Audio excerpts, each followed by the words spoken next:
of the 10th class science subject, chapter number 6, life processes. So here we discuss the topic respiration.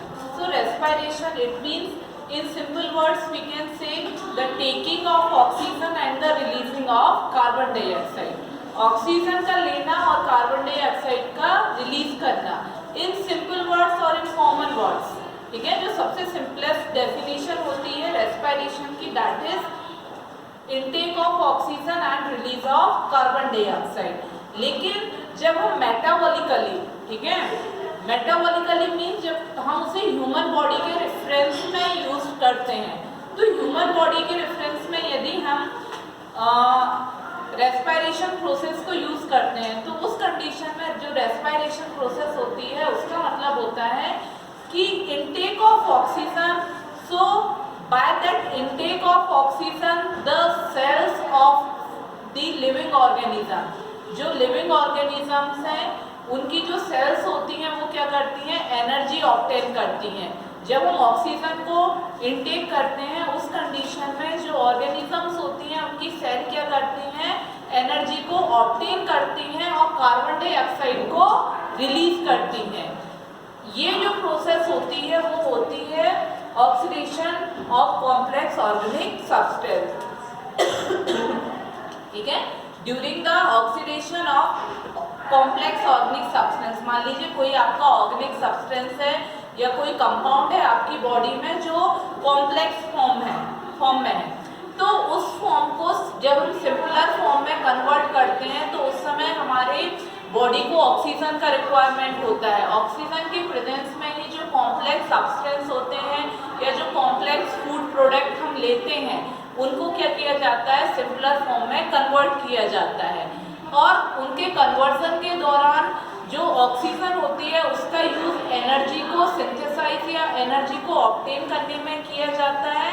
साथ ही इसी process के during the conversion of complex product into simpler product, उस समय जो oxygen ली जाती है वो energy को ऑब्टेन करने के लिए ली जाती है और similarly at the same time carbon dioxide body से रिलीज की जाती है। So in simple words or in a scientifically, in simple words, the taking of oxygen and the releasing of carbon dioxide is known as respiration.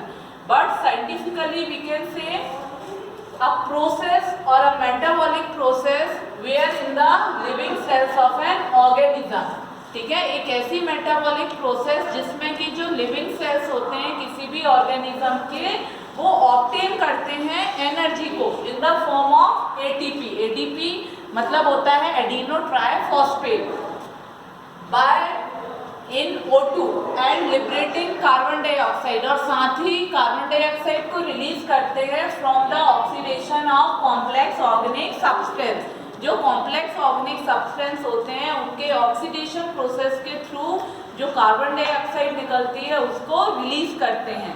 तो यदि हम scientifically देखें तो ये क्या है, respiration is a metabolic process, one thing, ठीक है। Second, in which intake of oxygen by the living cells of organism to obtain the energy in the form of ATP. Second, release of carbon dioxide from the oxidation of organic complex substance, ठीक है। तो हम इसको तीन part में divide करेंगे। A metabolic process, second in which the intake of oxygen to obtain the energy, third the release of carbon dioxide from the oxidation of complex organic substance, ठीक है। तीन पार्ट में डिवाइड कर लेना। Metabolic process, intake of oxygen for the synthesis of the energy और for the obtaining of the energy. Third हो जाएगा the release of carbon dioxide from the oxidation of complex organic substance, ठीक है। सो इन तीनों को आप यदि कंबाइन करते हो then you will get the definition of the respiration. Then the respiration is generally of two types, इसको दो टाइप में डिवाइड किया गया है। One is the aerobic respiration and the another is the anaerobic respiration. So here I provide you the difference between both of them, aerobic and the anaerobic respiration. So according to the first point, aerobic respiration always takes oxygen, जो आपका aerobic respiration है उसमें हमेशा आपको oxygen की जरूरत पड़ेगी, where is anaerobic respiration takes place in the absence of oxygen. Aerobic में ऑक्सीजन का रिक्वायरमेंट है जबकि एनाएरोबिक में ऑक्सीजन का रिक्वायरमेंट नहीं है। So this is the first point.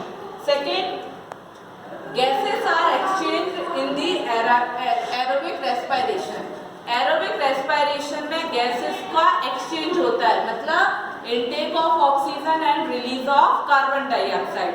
आप ऑक्सीजन ले रहे हो और कार्बन डाइऑक्साइड को रिलीज कर रहे हो, तो एक्सचेंज करना हुआ, एक चीज आपने ली और दूसरी रिलीज की। तबकि एनाएरोबिक रेस्पिरेशन में there is no exchange of any of the gases, यहाँ पर किसी भी टाइप का गैसियस एक्सचेंज नहीं होता है।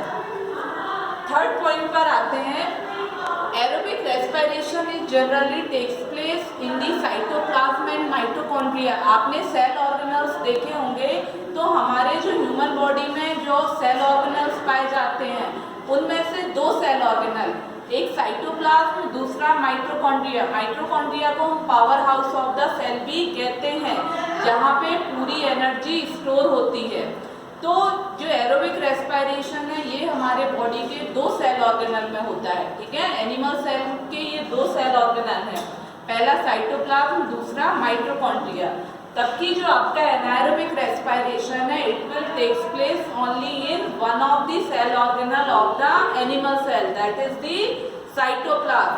जो human body means it's a animal cell, तो एनिमल सेल के केवल एक ही सेल ऑर्गेनल में एनाएरोबिक रेस्पिरेशन होता है, दैट इज साइटोप्लाज्म। लेकिन एनिमल सेल के दो cell organelle cytoplasm and mitochondria, इन दोनों में एरोबिक रेस्पिरेशन पाया जाता है।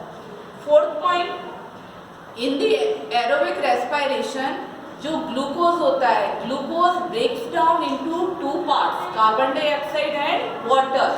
Similarly at the same time energy is released in the form of ATP. देखिए C6H12O6, this is the formula of glucose.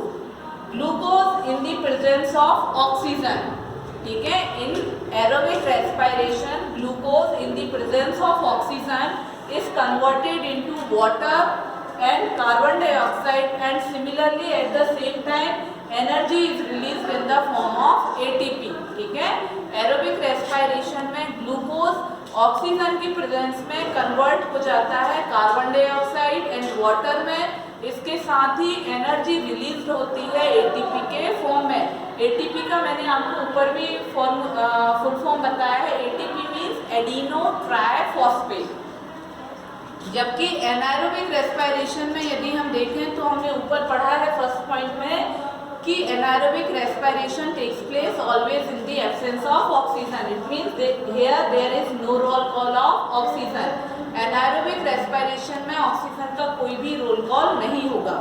यहाँ पे हम देखेंगे कि जो ग्लूकोज होता है वो ऑक्सीजन की एब्सेंस में इथाइल अल्कोहल में कन्वर्ट हो जाता है, कार्बन डाइऑक्साइड बनता है, eight the same time ATP is released और energy is released in the form of ATP। यहाँ पर ऑक्सीजन की एब्सेंस है।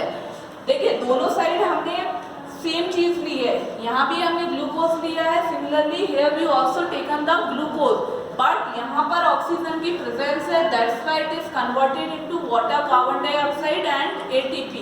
Whereas in anaerobic respiration there is the absence of oxygen, that's why the glucose is converted into ethyl alcohol, carbon dioxide and ATP।